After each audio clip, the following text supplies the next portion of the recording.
Hare Krishna.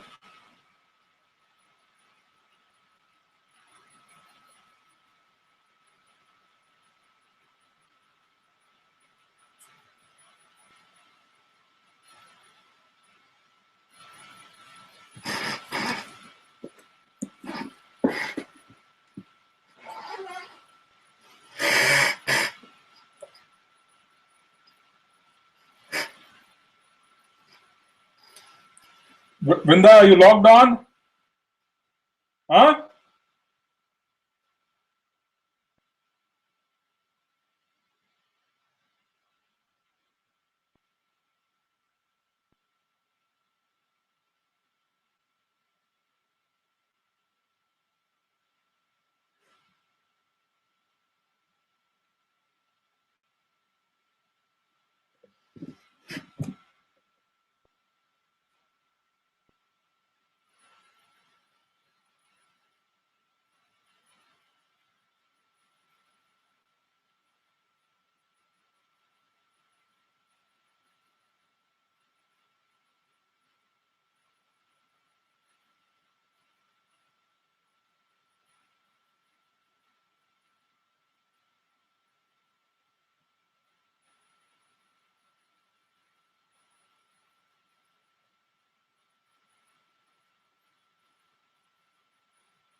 Om Ajnanatimrandasya Jnananjanashalakaya Chakshurunmalatamena Tasmai Shri Gurave Namaha.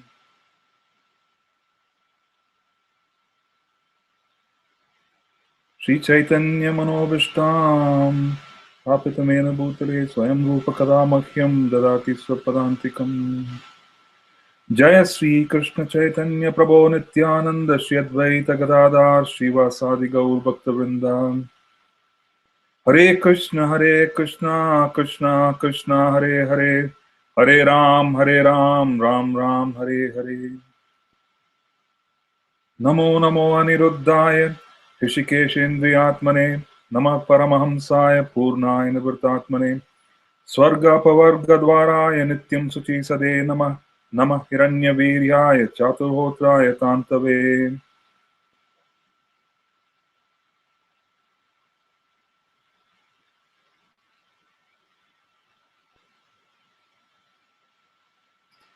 Thank you for joining me. We're just going to give one more minute and we'll get started. Meanwhile, as we wait for other viewers to come to begin today's session, what we were planning to do was to be able to recap the previous week's session. As we discussed before, we are going to have 2 sessions a week. So it's going to be Monday nights at 9 o'clock, and then again Thursday nights at 9 o'clock. The previous week, being Sri Gaur Purnima, we decided that it could possibly interfere with schedules, and also the fact that we also had to engage in sadhana and our own activities because of the nature of the day. So as a consequence, it was decided that we would refrain from giving a class, but I apologize to some of you who joined and who were anticipating a class on Thursday. I believe it was the bad weather and the program in the temple was cancelled and you were available. So I apologize. Next time, we would make sure that there's adequate communication prior to beginning the session, or even before we make any changes to the schedule. So as we discussed, we wanted to give you a summary of the previous week's session so that there would be some amount of continuation. And the thrust of the argument in the previous week started with understanding that the results of sadhana are dependent on two factors. One is our effort, and the other is the mercy, kripa, or the supplementing or complementing our effort by the Lord. And we've traversed through 4 different yugas. We noticed that in Satya Yuga, it was completely dependent on sadhana. So one could be a sadhana siddha. When we use the word siddha, siddha specifically means one who has attained siddhi. And siddhi is perfection. A perfection in the particular sadhana, or the results, or the fruit, or the phal of the specific activity that the person has taken up. So a sadhana siddha is one who is able to commit himself or herself to rigorous sadhana, whose environment is conducive, whose consciousness allows them to draw upon immense resources that they've accumulated through several factors, and whole society, including the government and including everything else, the economic arrangement, the whole process of eating, sleeping, mating, and defending is all arranged in a manner with sadhana being the focus. And that is how society was in Satya Yuga or Treta Yuga, when Lord Ramachandra was reigning as the king. The whole process of governance, so the whole focus of arranging society, was centered around being able to exist and follow through on the process of eating, mating, sleeping, defending, and use the process of eating, mating, sleeping, defending to accumulate enough sukriti for them to be able to move forward. So there was some amount of expectation that one is born avarna or without a varna, and then he passes on and becomes a part of varnashram.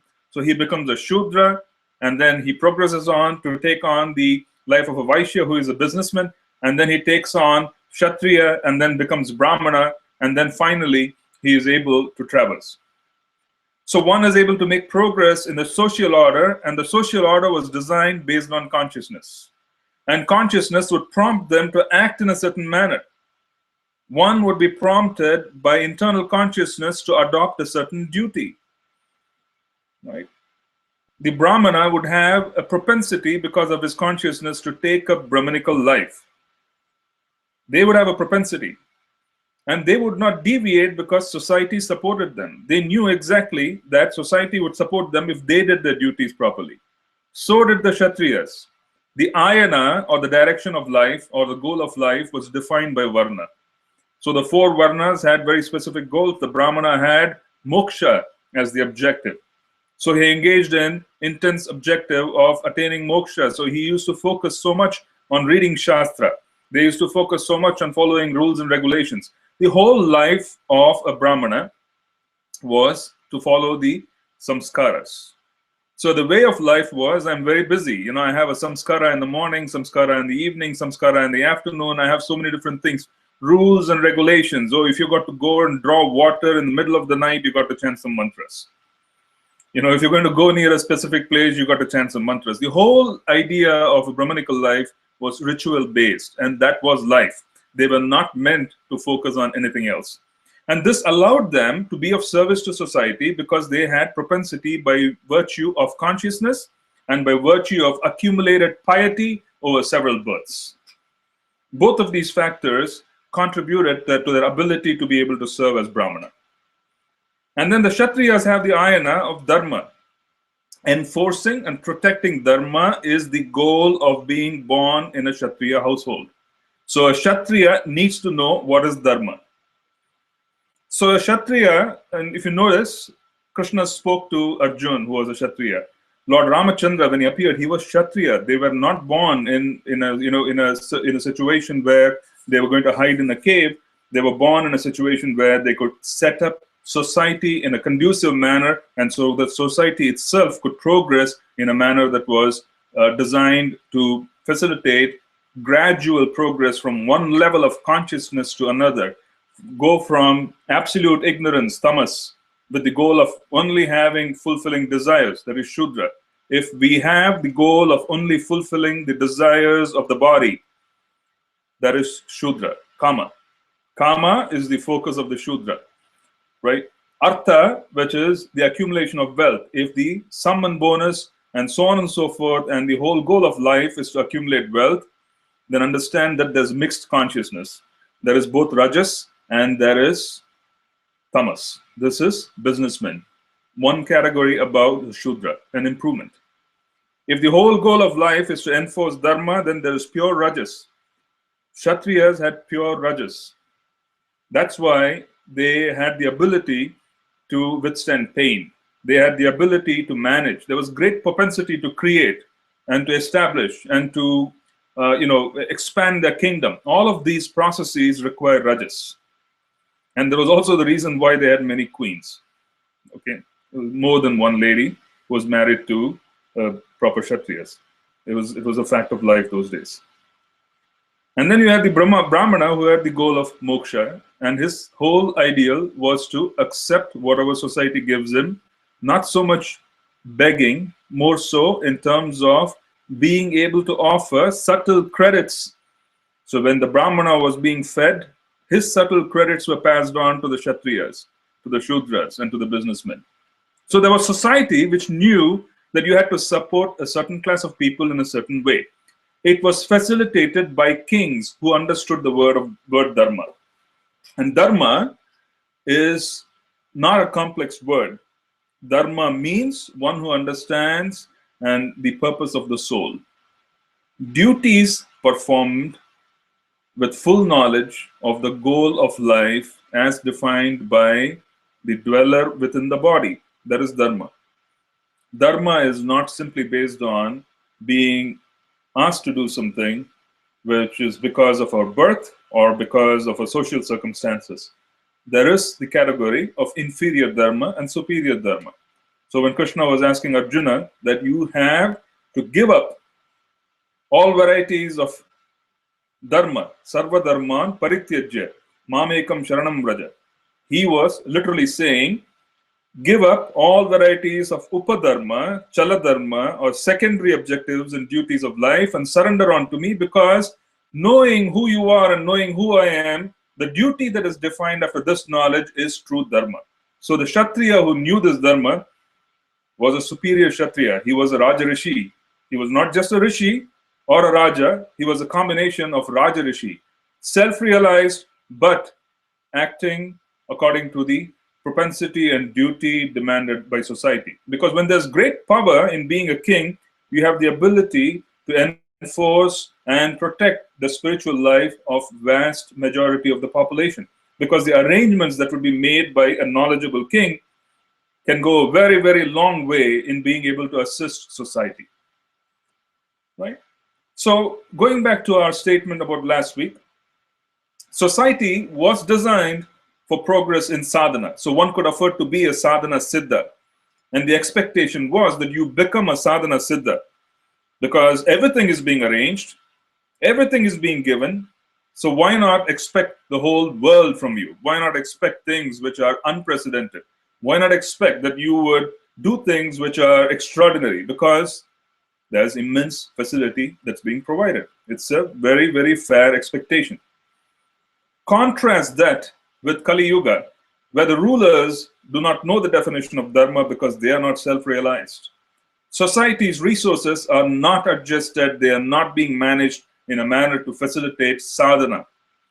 Okay? You don't have the US president and the Indian prime minister knowing fully well as to what is required for the soul to move from one level of consciousness to another. And without that knowledge, having such rulers is a liability in one sense, because for a sadhaka, they contribute nothing. They really contribute nothing. The arrangements being made by today's society is arrangements made for Shudras. That's why even the Brahmanas have become Shudras, because the facilities that are available are predominantly Shudra, right? Or Vaishya at best. So you don't really draw resources even into an extraordinary spiritual movement from the ashrams of sages. These days, even an extraordinary spiritual movement like ours draws resources from a population that is predominantly exposed to Shudra arrangements.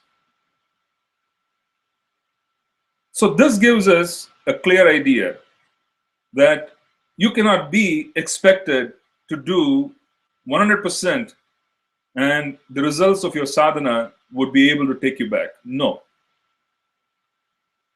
We are intellectually pygmies. The pygmy race in Africa, in some parts of South America, they are very short. Intellectually, we are pygmies.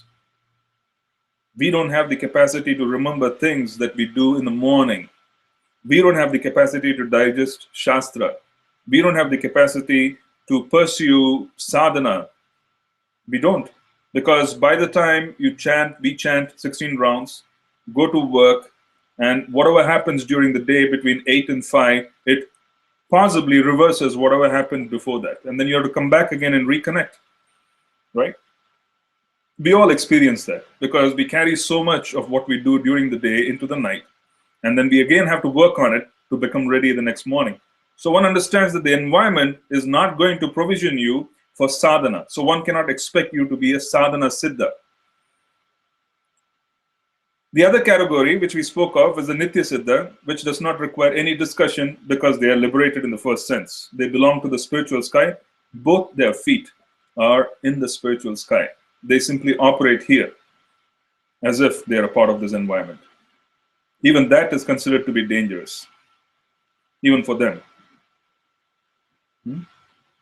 What to say of ordinary souls?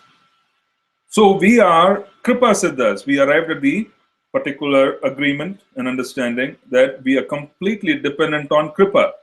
What does that mean? I do not want anyone to take away any misconstrued understanding of what I'm saying. What does it mean when I say that we are 100% Kripa Siddhas? We are Kripa Siddhas because our effort on its own merit is incapable of achieving anything. Please understand this very carefully. If this whole movement of Lord Chaitanya was dependent on our intelligence, our chanting, our arrangements, we would have gone nowhere. We went places because Krishna helped. So in a similar fashion, we want to say that on our own merit, 16 rounds, 32 rounds, or even 64 rounds is not going to cut anything. We are going to be completely dependent on the arrangement and the mercy of the Lord. What does it mean? It means that, yes, we have to be very diligent in doing our sadhana. We have to be very diligent in following the regulative principles given by the acharyas. We have to be very diligent in following the rules and regulations. All of these are required. We have to be diligent. We have to put in the very best of our effort. There's no doubt about this. But the result which is going to be given is disproportionate to the effort that is going to be put by us. That is the thrust of the argument. The results will be disproportionate to the effort put out by us. It will be disproportionate. One can never argue with that. It will be disproportionate. This does not mean we stop putting effort. It does not mean that we don't continue improving. It is required. It is required that we constantly focus on making improvements. We constantly focus on increasing the intensity. We constantly focus on being able to do more than what we did yesterday. Okay? But we are Kripa Siddhas. We are also completely dependent on the arrangement made by the Lord. And this is a true meritocracy. It is a meritocracy in the sense that if you put in your part and you do your bit, whatever is being given to us by Srila Prabhupada, he has already made arrangements for us to be picked up. But the arrangements that he has made in no way, form is equal to the efforts that we put in. That arrangement and the result of what we are supposed to be given is disproportionate to what we do. This is where we need to be very humble in understanding that, number one, we are not qualified. We are not qualified by any reason or merit for us to be getting the mercy we receive. The 16 rounds that we chant is not enough. We are completely dependent on Srila Prabhupada. And the whole of last week's class was focused on the fact that we need to focus on being able to keep our side of the contract. And keeping our side of the contract means being simply focused on being able to chant 16 rounds, because that's a bare minimum. I can possibly share a little bit about Mantra Shastra. Mantra Shastra advocates that the number of words in a mantra, you got to chant that many malas for you to attain Siddhi. There are other factors involved, but a very fundamental understanding is the number of rounds of any mantra is equal to the number of words. Okay? So 16 rounds equals 16 words, right? We have 16 words in the Maha Mantra. So there's no confusion. So there's a demand that you chant 16 rounds, and that's bare minimum. Srila Prabhupada said, okay, that is bare minimum. We can't go below. So that is the predominant reason why we need to focus on doing our part. We have to make sure that Prabhupada does not feel disappointed. He has made such wonderful arrangements. He has gone out of the way. He has created all these facilities. We have to do our part. It's as simple as that. And it is simply by being able to keep the side of the contract. The entire 16 rounds, even if you were to chant 7 minutes per round, how much does it come to? It's around approximately, we normally do it around 5 minutes. It's around 80 minutes for most part, an hour and 20 minutes. In a day, you have 1,440 minutes. Would you not be able to take out 80 minutes? Is that difficult?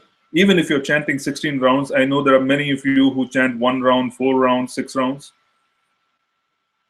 Is it really a challenge to take out 80 minutes out of 1,440? 24 hours times 60 is 1,440. I hope my math is right. Right? Is it difficult for us to take out 80 minutes? So that's the question that we have to ask ourselves. Now, last week, while I ended the session, I started speaking about this extraordinary conversation. I started speaking about who was there when this whole conversation took place. Who was it between? It was between Srila Haridas Thakur and Mahaprabhu himself. Sri Chaitanya Mahaprabhu, when he moved to Sri Jagannath Puri Dham, Jagannath, the deity of Jagannath, is very special. We have Jagannath at home. We had Jagannath, and then Kalpavriksha Prabhu gave us a lot of mercy by allowing us to serve the bigger Jagannath. And Jagannath is the highest expression of Krishna. He is the highest expression of Krishna. That's the reason why Mahaprabhu spent time in Jagannath Puri. He is the highest expression.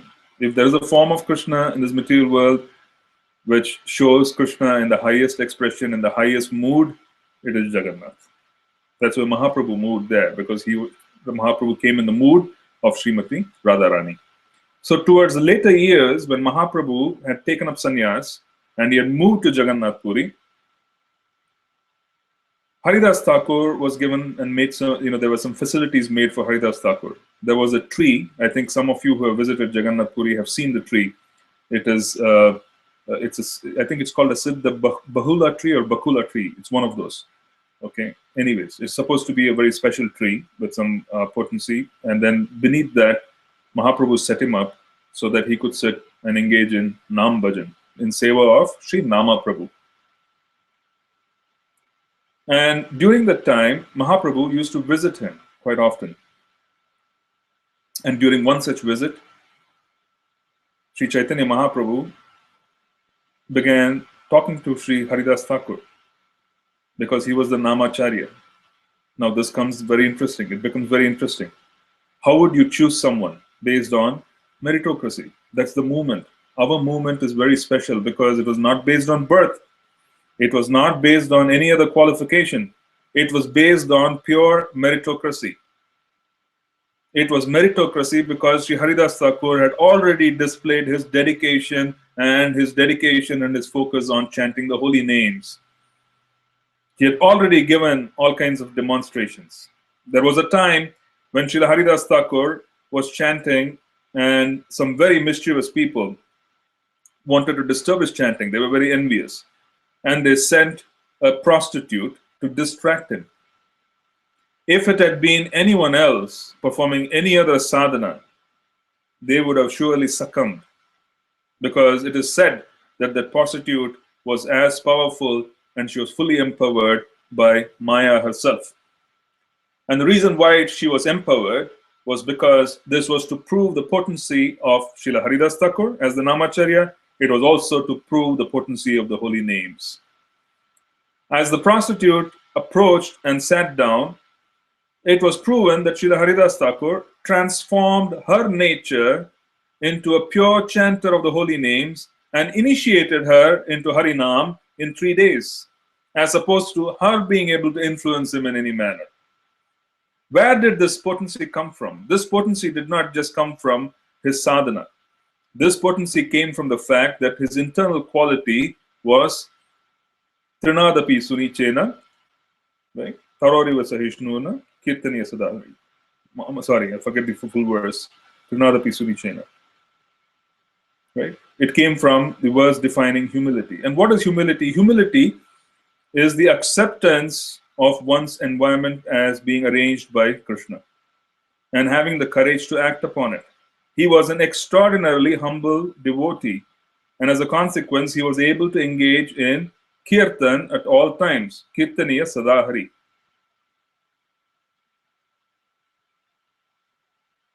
Right? So his humility protected him because he was completely dependent. When someone is begging within their heart, calling upon the holy names to protect them, protection will come.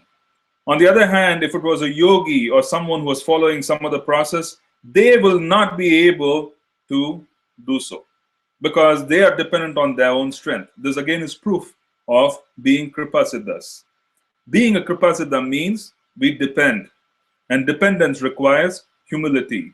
Humility is essential because that will allow us to seek help.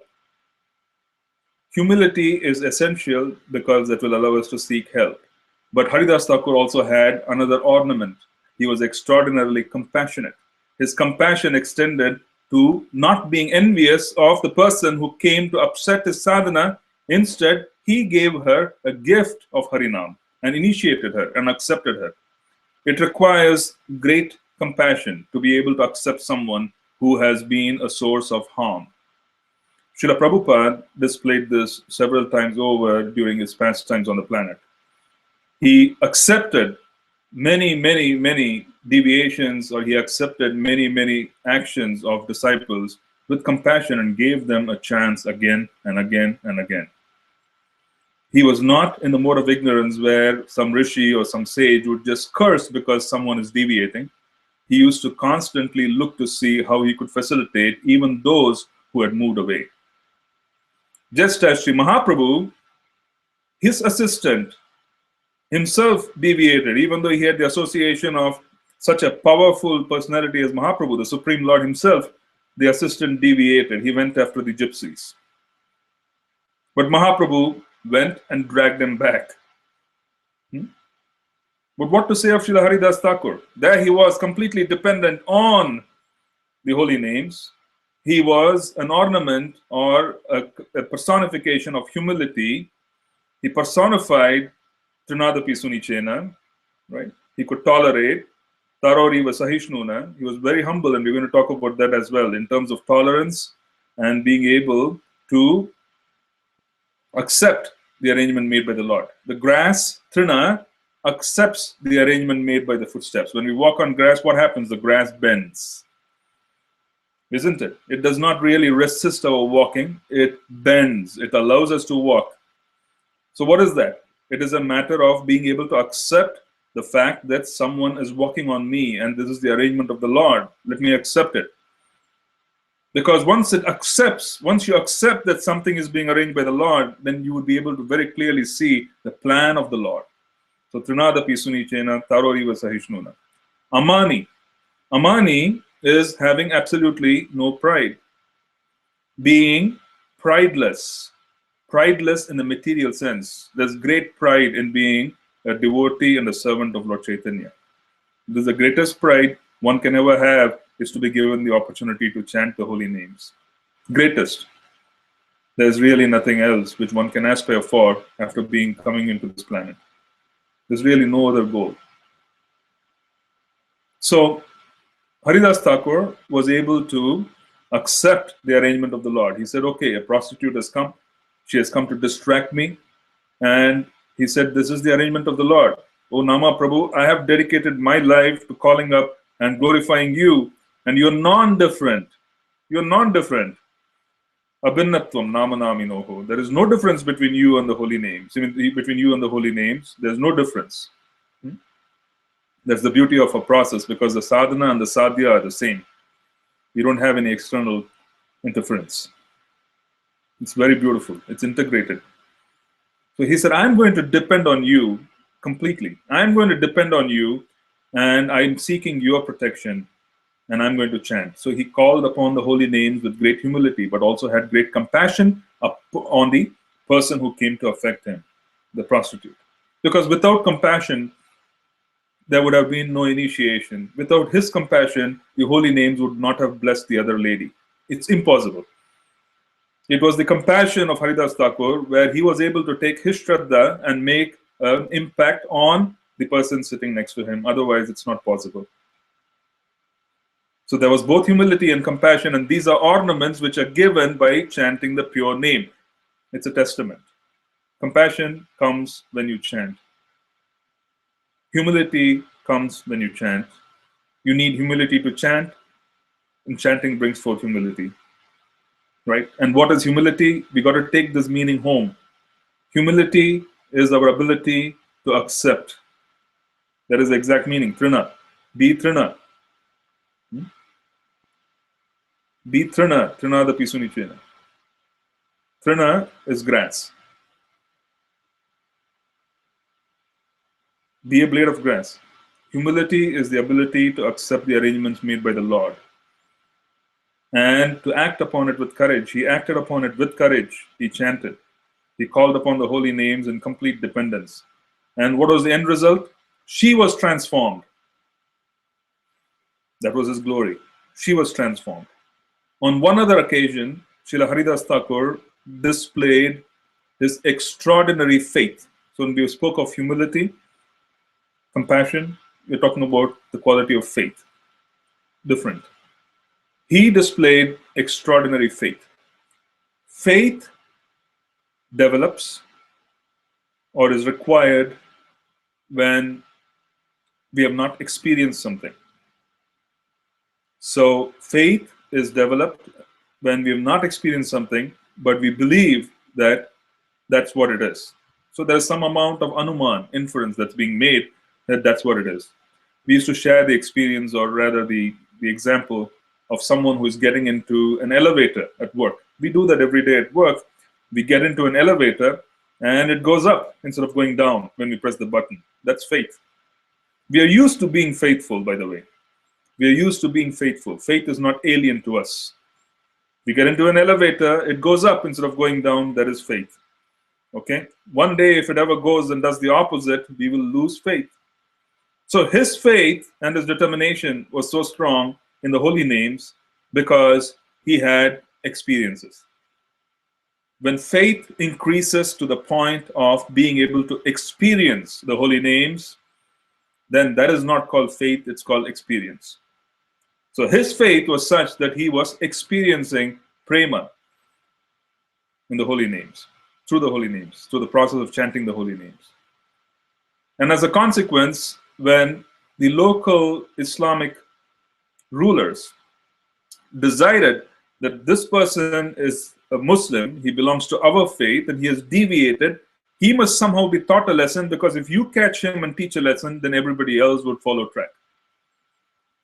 So they caught Haridas Thakur and began coercing him and forcing him to stop chanting the holy names.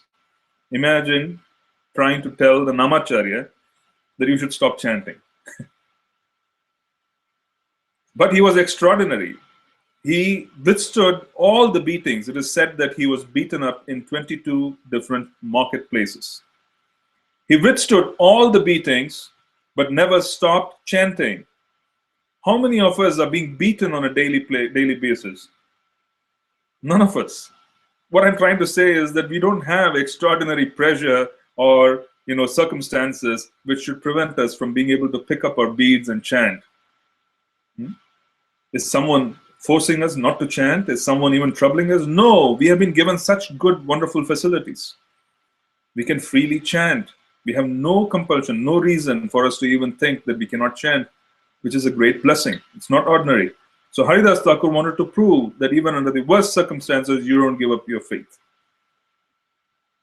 So when they started beating him and taking him from one marketplace to the other, these were 22 different marketplaces, he continued chanting. And he lost consciousness.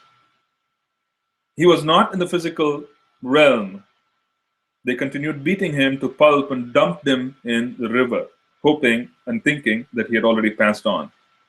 So he had proven himself. One, he had proven himself of compassion and humility and determination, and he had proven himself of one with great faith.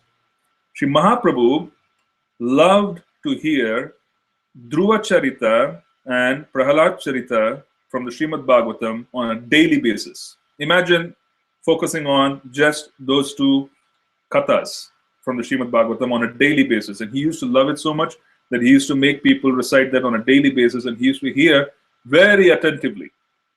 Why? Because Dhruva Maharaj displayed extraordinary determination. Dhruva means to be firm. He displayed extraordinary determination. Prahalad Maharaj, on the other hand, displayed extraordinary faith under very, very high level of duress. So you require determination, you require faith. Both of these qualities were displayed by Sri Haridas Thakur. In fact, Sri Haridas Thakur is considered an incarnation or an appearance again of Sri Prahalad Maharaj. Someone who could have such deep faith in the holy names that nothing possibly can deter him from or distract him from being able to chant. Someone who had extraordinary compassion, where Prahalad Maharaj forgave his own father. Even though he was abused so badly, he asked for mercy from Narasimhadev. Right? So is the case with Haridas Thakur. Without the prayers of Srila Haridas Thakur, it would have been impossible for that woman who came to seduce him to have been receiving the holy names. I can assure you of that there were prayers. There were prayers, there was an intense level of compassion, and that was what allowed him to pass on the holy names to that lady. Contrast this with a yogi who is completely dependent on his own prowess, his own qualities, and so on and so forth. And he lives in a cave. And the moment they come out of the cave and start traversing and traveling around and meeting with others, they find it very difficult to control their senses because this is dependent on their own prowess. This is a contrast. So being a bhakta, especially one who's following the Yuga Dharma, is a very special position. And it is actually very simple. All you have to do is cry out aloud to the holy names and beg for mercy. Hold on to the lotus feet of the holy names by holding on to the lotus feet of the beads. Think of each bead as being the lotus feet of Mahaprabhu himself. And chant. Chant with real feeling. So Haridas Thakur had already displayed his qualities, even though being of a birth which was not considered wonderful. Why is it even important? If you do anything else in Vedic society, birth becomes very important. The samskara of birth becomes very important in Vedic society, other than following the Yuga Dharma offered by Mahaprabhu. Why? To give you an example, someone who was born in a certain lineage, in ancestry, several centuries back,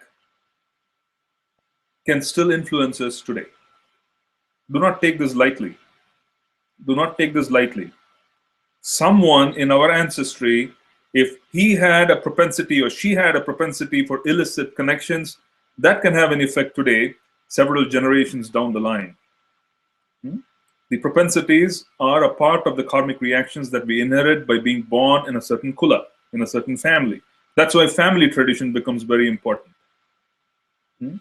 So there's a lot that is offered by family tradition because the corollary or the converse applies, where someone in the family had done a lot of wonderful things in the past. So they have the ability to pass on those merits to further generations. It's like a storehouse where people can draw resources from.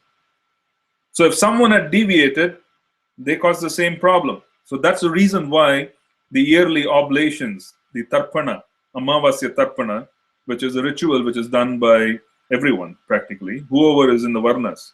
You have to follow the Amavasya tarpana to be able to offer oblations to the ancestors. And the idea is by offering oblations to the ancestors, you would cleanse our own consciousness from their influence.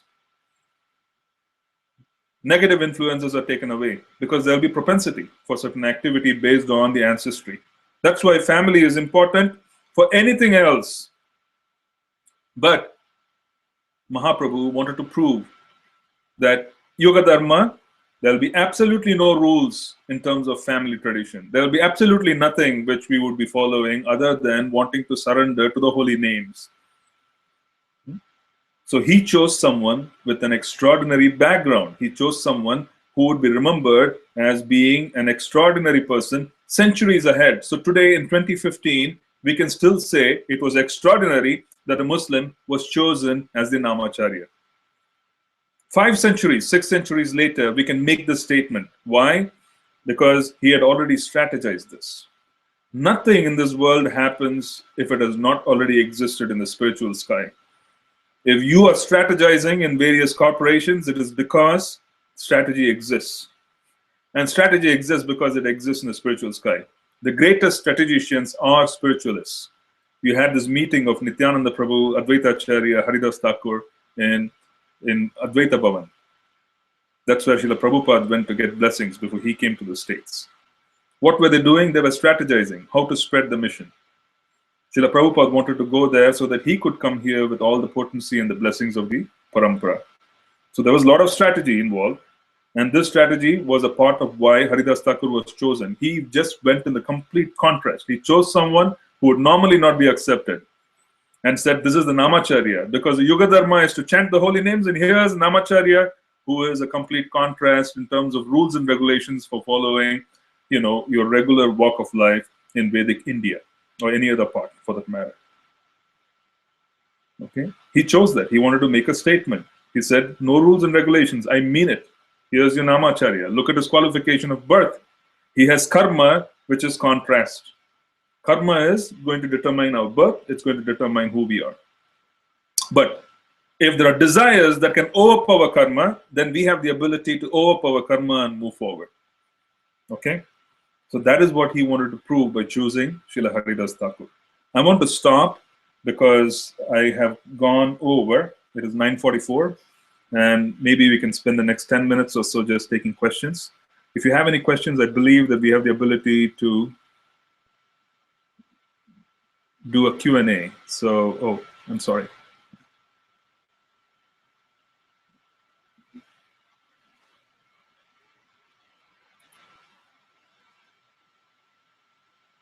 So, any questions, please, so that I can answer those. So let me quickly summarize while you think of your questions.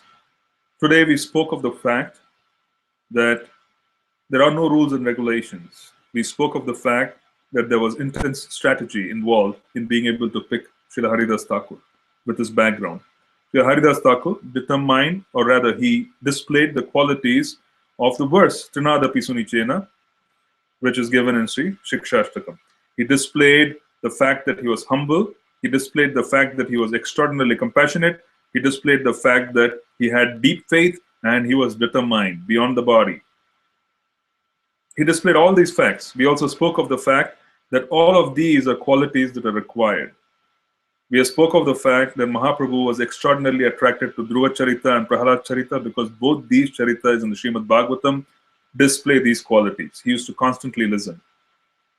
And to stress on the fact that there are no qualifications to be able to chant the holy names, Mahaprabhu chose a very special personality, okay, who went through a lot but presented himself as fully qualified to be Sri Namacharya. And that is why Mahaprabhu named him Namacharya. He is the Namacharya. So how does this conversation begin? The conversation begins by Mahaprabhu telling him to speak about the point of liberation. How can someone be easily liberated in this yuga? Haridas Thakur knows very clearly that this is the Supreme Personality of Godhead who is the goal of life. So as a consequence, the moment this question was raised, he clasped both the lotus feet of Sri Chaitanya Mahaprabhu and began washing the lotus feet of Sri Mahaprabhu with his tears. And his idea was that, no, you are asking me a question, but you are going to be answering the question as well. So I'm going to grab your lotus feet and I'm going to move away. You answer the questions through me. So that's how we are hearing the glories of the holy name from Srila Haridas Thakur. He heard the question, he heard the orders from Sri Mahaprabhu, he took the order upon his head, that was humble, and then he took the order upon his head and stepped aside so that Mahaprabhu could use him as an instrument. This is what we need to do. We need to be able to receive orders and step aside and allow the parampara to be able to come through. So, any questions?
There was a very good question from Mother Vilas Manjari.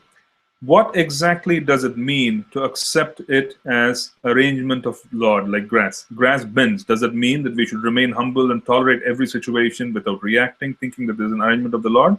The answer is that in our mind, we have to accept the circumstances that we are in as being arranged by the Lord. Now remember that our own circumstances are an arrangement of our karma.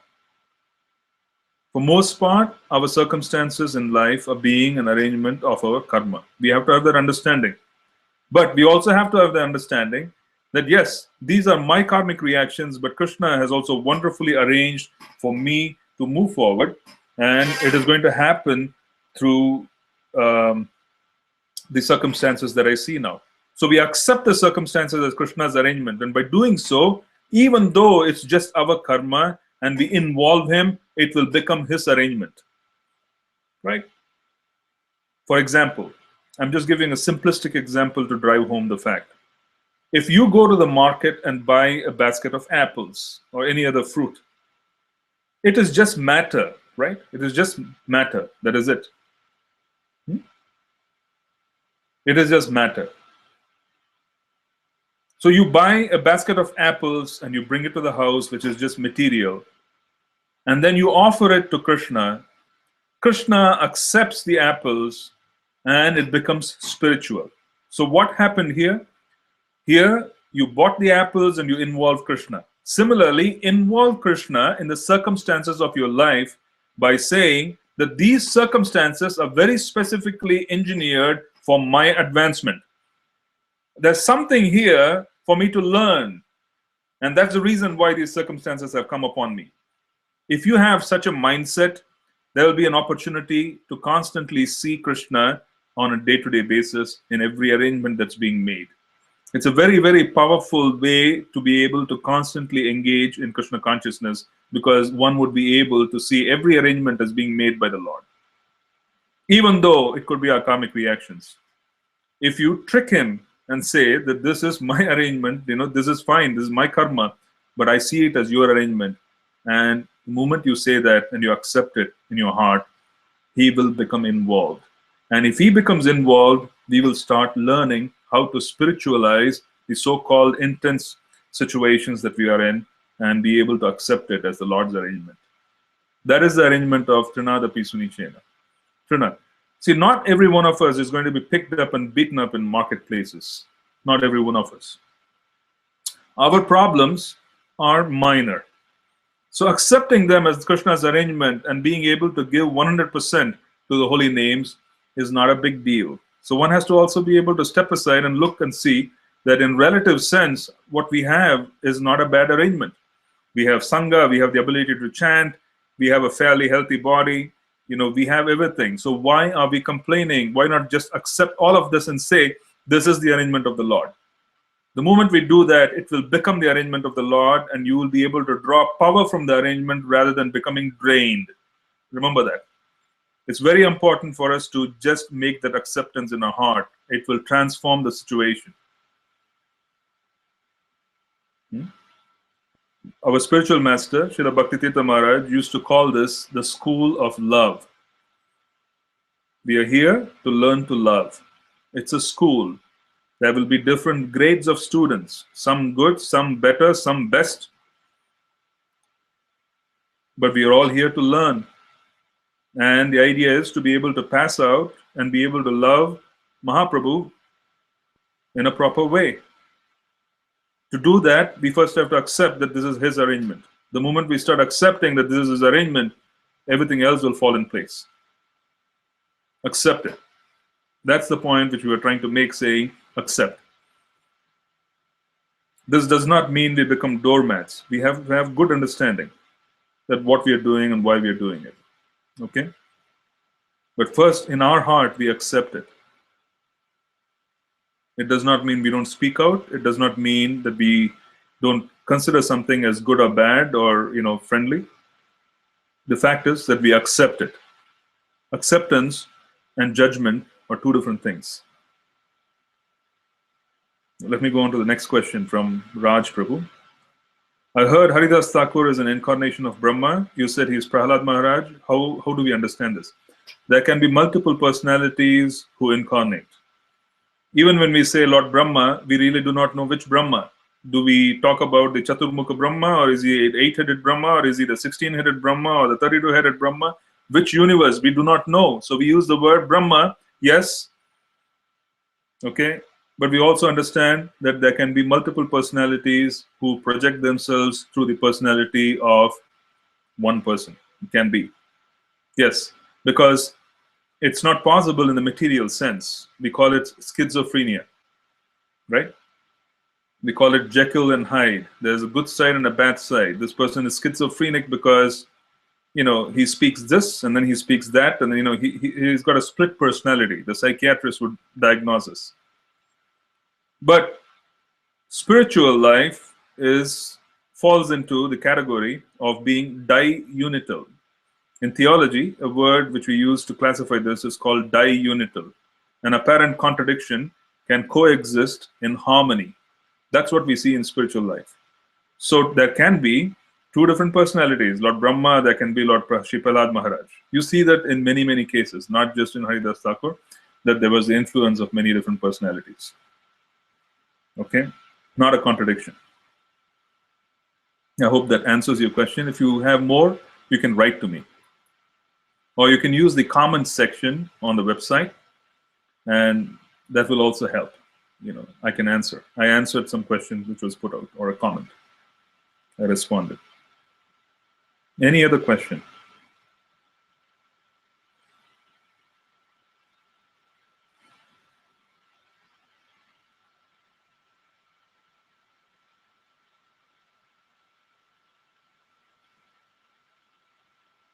From Sandeep Prabhu, how can we eliminate the unwanted thought process and propensity to act on it?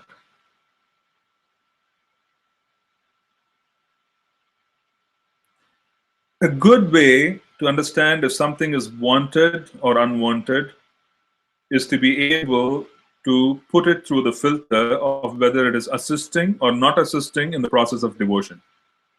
Excuse me. That's one way. Now, there are other ways to tame the mind. Taming the mind would require that you establish certain habits. Wake up at the same time. Okay? Wake up at the same time. Sleep in the same bed. I'm serious. Wake up in the same time, sleep in the same bed as much as possible. Okay? Eat at the same time before you go to bed. And when you wake up, do the same things. Wake up, probably have to use the restroom, wash yourself up. Do that in the same sequence, day in and day out. Sit in the same spot. Use the same seating arrangement. Okay?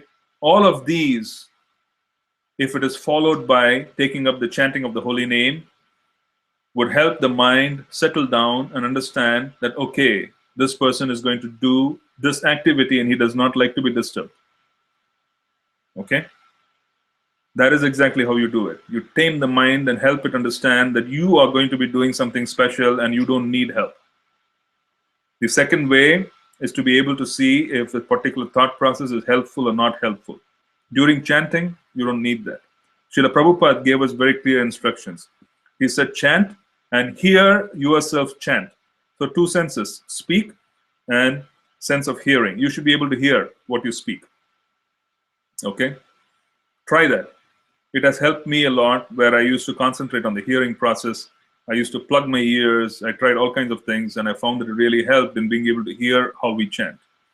It really helps. Block everything out. Select the same block of time, same place, same match, same everything. It helps. Okay? Try that. Kirtida Mataji, we as aspiring sadhakas, how to understand to which varna do we belong? How varnashrama plays its role in the life of a KC devotee? We will have to first make a determination on our propensities and increase our propensities. If you have Brahmanical propensity, and in fact, our entire movement, or rather our institution, was designed by Srila Prabhupada to cultivate Brahmanas. So if we have a certain propensity, we have to recognize that we have such a propensity and act upon it. And how do you act upon it? You dovetail that propensity in the service of Mahaprabhu. So if you have a propensity for doing a certain kind of business, do it very nicely and dovetail the process to Mahaprabhu. I'm just going to read something, and I remembered. Oh, hold on. This is from Srila Prabhupada. This is a Prabhupada calendar quote. He says on January 30, I don't know if you have it, he says, if you want perfection in your business, then you must try to satisfy the Supreme Personality of Godhead. Otherwise, you're simply wasting your time. So to understand that even if you're doing a business, you're doing it for the pleasure of Krishna. So how do you understand our propensity? Most of us can understand our propensity is to serve others. Kalo Shudra Sambhavaha. So we dedicate ourselves to ensuring that we are able to chant nicely, we are able to sleep, and we are able to get up and we're able to do everything. We ensure that there's money and there's enough money so that we don't have to worry about it. And then we engage in the process of sadhana. Beyond this, if we recognize that we have certain propensities, say for business, for other things, then we pursue it, but strategize about how that particular activity can involve Krishna. How do I contribute to Mahaprabhu through that activity? Okay, there used to be guards for Srila Prabhupada who used to be Kshatriyas. Okay. There are Kshatriyas in the movement. There are many, many personalities who had Kshatriya propensity. They take up, administration. There are propensities for business. Then you engage in business, but keeping in mind that the core objective is to be able to chant nicely. That's the point I was trying to make, that you have to be, someone has to plan to be a Raja Rishi. A Raja Rishi means someone who is engaging in the activity of being a Kshatriya, but he's also a Rishi. He's internal more than being external. So dovetailing our activities to Krishna. If you cannot clearly identify any activity, dovetail the day's activity to Krishna. Focus on being able to chant. Focus on being able to chant. Focus on being able to chant. I'm actually repeating it. I repeated it thrice because focus on being able to chant nicely and then plan life around it. The Varnashrama will fit in on its own. If there are propensities, engage them in the service of the Lord. We don't really need so much to understand the specific Varna, but there are ways and means to do so. And that would be easier in one sense. It's much easier. It's much easier to act as a Brahmana when you are a Brahmana. It's much easier to act as a Kshatriya when you are a Kshatriya. This was the point of what we're trying to raise last time. How do we identify it? There are ways to do so. But until then, we at least identify the goal. The goal is to serve. The goal is to chant. We just have to remember that, and we facilitate around it.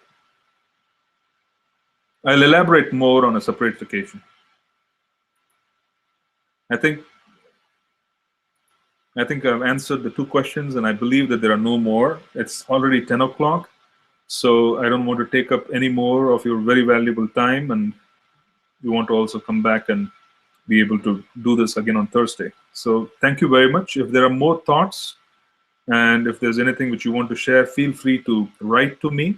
It's prayojana108@gmail.com, and you can even comment on the class because I'm going to upload it. So this would allow me to answer and everybody else can also understand. Thank you so much. Srila Prabhupada ki Jai.